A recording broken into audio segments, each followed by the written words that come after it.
Hello दोस्तों, आज हम जानेंगे एक ऐसे शब्द के बारे में जो हार्ट की बीमारी में बहुत ही कॉमनली यूज किया जाता है और उसके बारे में समझ उतनी ही कम है।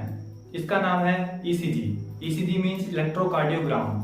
तो क्या आप जानते हैं हमारे हार्ट में लगातार इलेक्ट्रिक करंट फ्लो होता रहता है और ये इलेक्ट्रिक करंट हमारे हृदय की मांसपेशियों के पंप होने के लिए बहुत ज़्यादा जरूरी होता है। या फिर दूसरे शब्दों में अगर हम कहें तो हमारे हार्ट पंप के लिए या फिर हमारे दिल की धड़कनों के लिए ये इलेक्ट्रिक करंट बहुत ज़्यादा जरूरी होता है। ईसीजी, ये इलेक्ट्रोकार्डियोग्राम, इस इलेक्ट्रिक करंट का पेपर पर लिया गया रिकॉर्ड का नाम है। तो अगर आपके हार्ट में कोई बीमारी है तो ये जो इलेक्ट्रिक करंट का रिकॉर्ड है जो पेपर पर लिया जाता है, इसका कंस्ट्रक्शन बिगड़ जाता है। बीमारी होने पर ये बदल जाता है या फिर बिगड़ जाता है। तो आपके डॉक्टर इस ईसीजी को देखकर, इसमें हुए नए बदलाव को देखकर इस बात का अंदाजा लगा लेते हैं कि आपके हार्ट में कौन सी बीमारी हुई है।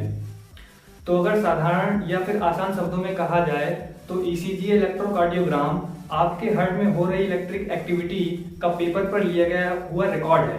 तो अब हम ईसीजी का ग्राफ थोड़ा गहराई से जान लेते हैं। अच्छा, ग्राफ से याद आया, ईसीजी को इलेक्ट्रोकार्डियोग्राफ या इलेक्ट्रोकार्डियोग्राम कह सकते हैं, दोनों बात एक है। अब हम जान लेते हैं कि ईसीजी का टेस्ट कैसे किया जाता है। तो हमारे शरीर पर 12 जगहों पर लीड लगाई जाती है जिन्हें हम ईसीजी लीड कहते हैं, जिनके जरिए हमारे ईसीजी का टेस्ट किया जाता है। अच्छा, ईसीजी में एक पीक्यूआरएसटी ग्राफ बनता है जिसे हमने अक्सर पिक्चरों में या फिर कहीं हॉस्पिटल में देखा होगा। अच्छा, ईसीजी ग्राफ को अगर मैं एग्जांपल के थ्रू समझाऊं तो जो अक्सर हमने पिक्चरों में देखा है, जब हीरो हॉस्पिटल में एडमिट है और उसके शरीर में 12 जगह ईसीजी लीड लगी हुई है और उसके बगल में लीडों से जुड़ी हुई एक मशीन रखी हुई है जिसमें उसका ईसीजी दिख रहा है। तो ईसीजी जो होती है एक लाइन से दिखती है जिसे हम पीक्यूआरएसटी ग्राफ कहते हैं। जिसे जब हमारे दिल की धड़कनें स्लो होने लगती हैं तो ये पीक्यूआरएसटी ग्राफ बहुत स्लो बनने लगता है और एक ऐसा टाइम आता है जब हमारे दिल की धड़कनें बहुत स्लो होने लगती हैं या फिर एक ऐसे टाइम पे रुक जाती हैं जब व्यक्ति की डेथ हो जाती है। उस समय जो हमारा ईसीजी ग्राफ है वो पीक्यूआरएसटी ग्राफ ना बनकर एक सीधी लाइन में बनता है। जैसे कि हमने पिक्चरों में अक्सर देखा होगा, जब हीरो की डेथ हो जाती है तो उससे जुड़ी हुई जो मशीन है उसमें जो बगल में एक लाइन चल रही होती है वो लाइन पीक्यूआरएसटी ग्राफ ना बनकर एक सीधी लाइन बनने लगती है। अच्छा, अब मैं आपको थोड़ा पीक्यूआरएसटी ग्राफ समझा देता हूँ।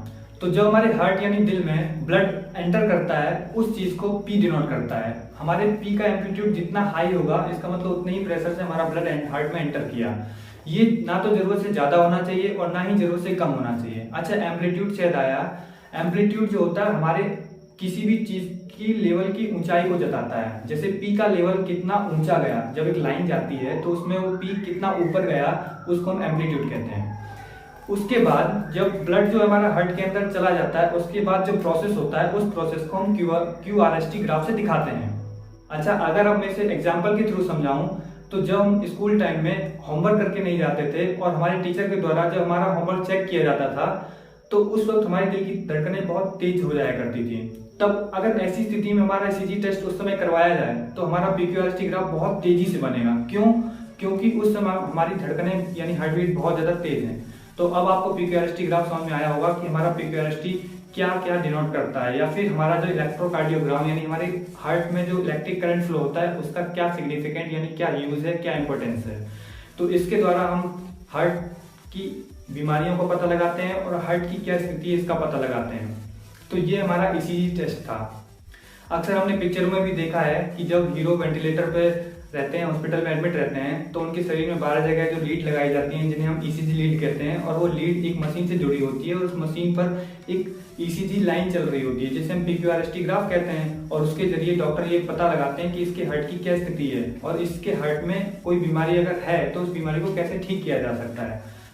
फिर एक ऐसा टाइम आता है जब हमारे हीरो की दिल की धड़कनें स्लो होने लगती हैं या फिर एक ऐसा एंड पॉइंट होता है जब हमारे हीरो की दिल की धड़कन रुक जाती हैं। तब उसके शरीर में जो 12 लीड लगी हुई हैं, जो ईसीजी लीड है, उससे जो मशीन जुड़ी हुई है उसमें जो ईसीजी ग्राफ है वो बहुत धीरे धीरे स्लो होने लगता है और एक ऐसा टाइम आता है जब वो सीधी लाइन में जाने लगता है यानी वो डेड हो चुका है। तब हमारी हीरोइन को पता चल जाता है कि हमारा हीरो जो है उसकी डेथ हो चुकी है और वो पूरा हॉस्पिटल से उठा लेती है और उसी के साथ हमारी पिक्चर खत्म हो जाती है। और इस पिक्चर के खत्म होने के साथ हमारा वीडियो यहीं पर खत्म होता है। और तो ये था हमारा वीडियो जिसमें हमने ईसीजी के बारे में जाना। और अगर आपको ये वीडियो हेल्पफुल लगा हो तो इस वीडियो को शेयर जरूर करें और वीडियो के अंत तक बने रहने के लिए थैंक यू।